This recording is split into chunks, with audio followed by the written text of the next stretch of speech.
अब तक हमने देखा था कि एडिशन, सब्ट्रैक्शन वगैरह कैसे करते हैं वेक्टर्स का।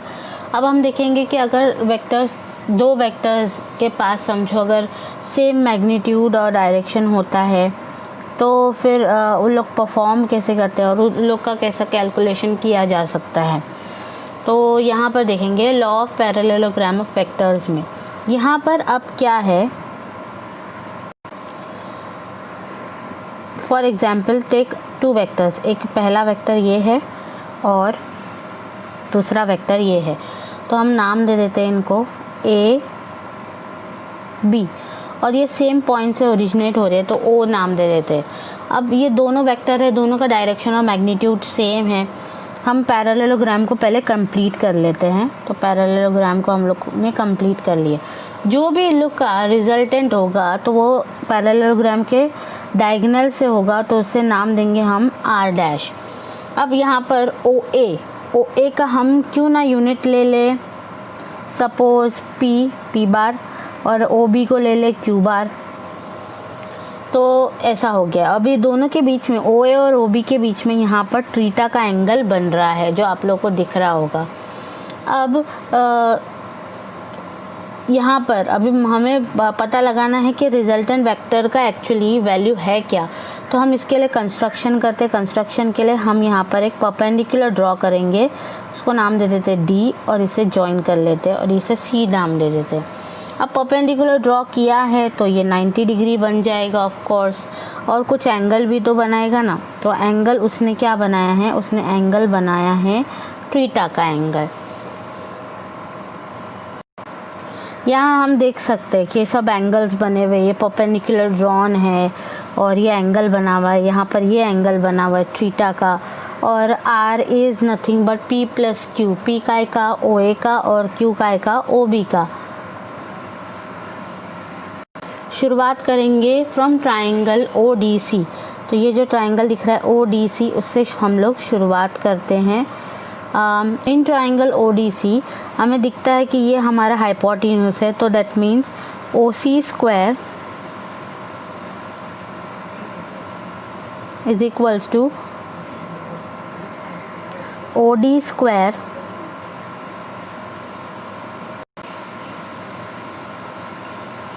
प्लस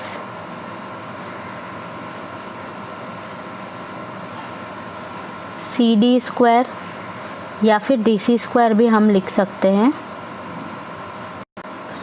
ओके, अब डायग्राम से हमें पता लग रहा है कि ओ डी की कहानी कुछ अलग ही है। O D is actually O A plus A D, इसे ऐसे लिखा जा सकता है। तो वही हम सब्स्टिट्यूट करते हैं कि since O D is nothing but O A plus A D, तो हम इसे सब्स्टिट्यूट कर देंगे। लास्ट इसमें हम लोग ने डायग्राम में देखे थे कि कैसे O C square is equal to O D plus D C square है। अब क्योंकि O D is O A plus A D, तो यहाँ पर लिखा हुआ है वो, और ये किसके जैसा दिखता है, ये फॉर्मूला दिखता है A plus B the whole square के जैसा। तो उसे एक्सपांड किया गया है ऐसे, A square plus 2ab plus B square, और फिर ये जो लास्ट वाला डी सी स्क्वायर है इसे वैसे के वैसा लिखा गया है। नेक्स्ट स्टेप, यहाँ पर second right angle triangle A D C लिया गया है, ये वाला ए डी सी। तो यहाँ पर ये हाइपोटेन्यूज है ए सी स्क्वायर, तो A C square is equal to A D square plus D C square, तो उसको ऐसा लिया गया है। यहाँ पर ये वाली इक्वेशन के हिसाब से अगर हम देखें, यहाँ इसे हम इक्वेशन नंबर 1 ले लेते हैं और इसे इक्वेशन नंबर 2 ले लेते हैं। अब इक्वेशन नंबर 1 में अगर हम देखें तो ये ए डी और डी सी यहाँ पर इक्वेशन नंबर 2 में आते हैं, A D square plus D C square is A C square. तो इक्वेशन नंबर 1 को ही इसने यहाँ चेंज किया है और A D plus D C की जगह यहाँ सिंपल ए सी डाल दिया है। यहाँ पर टेक्स्ट बुक में इक्वेशन नंबर यहाँ फर्स्ट नहीं दिया हुआ था, बट आप डाल देना तो आपको रेफरेंस रहेगा। ऑल्सो हमें पता है कि ओ ए पी है, ए सी हमारा ए सी और ओ बी ये दोनों भी क्यू हैं, क्योंकि पैरेललोग्राम में तो पैरेलल साइड इक्वल होते हैं। ओ ए और बी सी दोनों भी हमारे पी रहेंगे। ओ सी हमारा आर है जो शुरुआत में ही हमने देखा था। इन ट्राइंगल ए डी सी, ये ट्राइंगल में हम कॉस थीटा अगर अप्लाई करते तो कॉस थीटा क्या है, adjacent upon hypotenuse. Adjacent is A D and hypotenuse is A C, A D upon A C. That means अगर ए डी की वैल्यू मुझे पता लगानी हो तो that will be A C into cos theta. और ए सी क्या है मेरे पास ऑलरेडी गिवन है, ए सी इज़ नथिंग बट क्यू, क्योंकि मैंने कहा था ना कि वो पैरेललोग्राम है तो बी ओ बी और ए सी दोनों भी क्यू रहेंगे। मैं यहाँ लिख देती हूँ, तो यहाँ हो गया क्यू कॉस थीटा। अब ये इक्वेशन को अगर मैं ये इक्वेशन में सब्स्टिट्यूट करूँ तो पी क्यू में सब चेंज हो जाएगा। तो ओ सी है हमारा आर स्क्वायर, आर हो जाएगा तो वो हो जाएगा square O A P, O A again यहाँ पर पी रहेगा, फिर O A square is P square, then twice of O A हो जाएगा पी, 2p, ये हो जाएगा q और ये हो जाएगा q स्क्वायर, जिसको इसने बस अरेंज किया है। अब यहाँ पर स्क्वायर हटाने के लिए उसने कॉमन स्क्वायर ले लिया, बट अंदर जो स्क्वायर है वो रहेगा। तो under root of r is equals to under root of p square plus q square plus 2pq cos theta. ये इक्वेशन हमें इसका रिजल्टेंट वेक्टर का मैग्नीट्यूड बताता है। अब हमें मैग्नीट्यूड नहीं, वेक्टर में मैग्नीट्यूड एंड डायरेक्शन दो चीज़ होती है। मैग्नीट्यूड तो पता चल गया, अब डायरेक्शन का क्या फॉर्मूला होगा। डायरेक्शन के लिए हमें उसका पहले एंगल फाइंड करना पड़ेगा जो वो पी के साथ बना रहा है। तो यहाँ पर इन ट्राइंगल ओ डी सी, यानी कि ये वाला triangle O D C triangle अगर हम ले और उसमें tan थीटा अप्लाई करें, tan theta is opposite upon adjacent, correct. तो अपोजिट है हमारा डी सी और एडजेसेंट है हमारा ओ डी। ये थीटा यहाँ का रेफरेंस उसने लिया है। तो डी सी तो हमने लिख दिया अच्छे से, डी सी लिख दिया, लेकिन ओ डी एक्चुअली क्या है, ओ ए प्लस ए डी, तो उसने यहाँ पर वही लिखा है। फिर हम साइन थीटा भी अप्लाई करते हैं, तो sine theta is opposite upon hypotenuse, तो डी सी अपॉन ए सी आ जाएगा, यानी कि डी सी की वैल्यू है ए सी साइन थीटा, यानी कि क्यू साइन थीटा।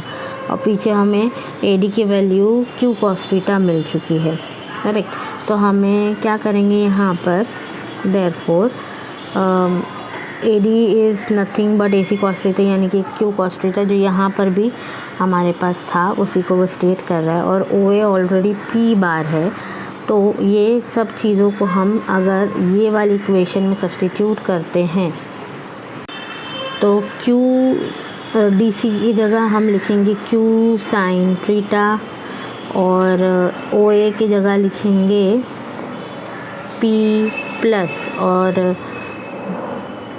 ए डी की जगह पे लिखेंगे क्यू कॉस थीटा। तो ये हमारा फॉर्मूला हमको मिल जाएगा। आगे tan इन्वर्स का भी दिया, अगर tan इन्वर्स निकालना है तो कैसे निकालते हैं, बस हमें क्या करना है, अल्फ़ा को रखना है, अगर हमारा वैल्यू एंगल में दिया रहेगा या कैलकुलेट करना, और tan inverse and the formula remains the same, formula पूरा सेम रहेगा, Q sine theta upon P plus Q cos theta, जो कि यहाँ आपको देखने के लिए मिल रहा है।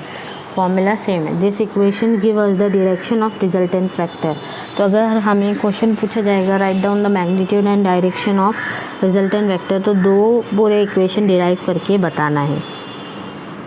यहाँ एक क्वेश्चन दिया है, water is flowing in a stream with velocity 5 kilometre per hour in an easterly direction. Easterly direction मतलब कि ये डायरेक्शन, करेक्ट। तो ये वाटर ऐसे जा रहा है और उसका मेजर क्या है, 5 किलोमीटर पर आवर, और direction relative to the shore, पानी ऐसे जा रहा है, बट स्पीड क्या, बोट की स्पीड क्या है 20 किलोमीटर आवर, बट उसका डायरेक्शन दिया है कि वो नॉर्थ जा रही है, यानी कि ऐसे जा रही है। तो स्पीड का बोट का स्पीड हो जाएगा 20 किलोमीटर पर आवर, वो ऐसे जा रही है। With what velocity will the boat actually travel. तो ये पानी के बहाव से वो बोट कैसे ट्रैवल करेगी। तो हम इसके लिए क्या करेंगे, जोड़ देंगे इसको और इसको सॉल्व करेंगे। यहाँ पर एक ऑफ कोर्स एंगल तो बनाएगा ही बोट, तो वो अल्फ़ा ले लेंगे और रिजल्टेंट वेक्टर मालूम करेंगे। दोनों का वेलोसिटी, दोनों वेक्टर सेम है, यानी कि वेलोसिटी, तो दोनों को ऐड किया जा सकता है। तो इसका स्क्वायर, ये फॉर्मूला पीछे हमने डिराइव किया है, r is equal to under root of, और दोनों का हमने स्क्वायर करके ऐड करके उसका स्क्वायर रूट निकाला, तो हमें किलोमीटर पर आवर में आंसर मिल गया। अब डायरेक्शन, ये मैग्नीट्यूड हो गया। डायरेक्शन जानने के लिए tan इनवर्स ऑफ ये निकालना है। तो 5 डिवाइड बाय 20 करते हैं तो हमारा आंसर 0.25 में आता है, जिसका हमने टेंजेंट की टेबल में देखकर ये वैल्यू निकाला है 14 डिग्री 0 और 4 सेकेंड्स। 14 डिग्री 4 सेकेंड्स में यहाँ पर ईस्ट ऑफ नॉर्थ में वो बोट जा रही है।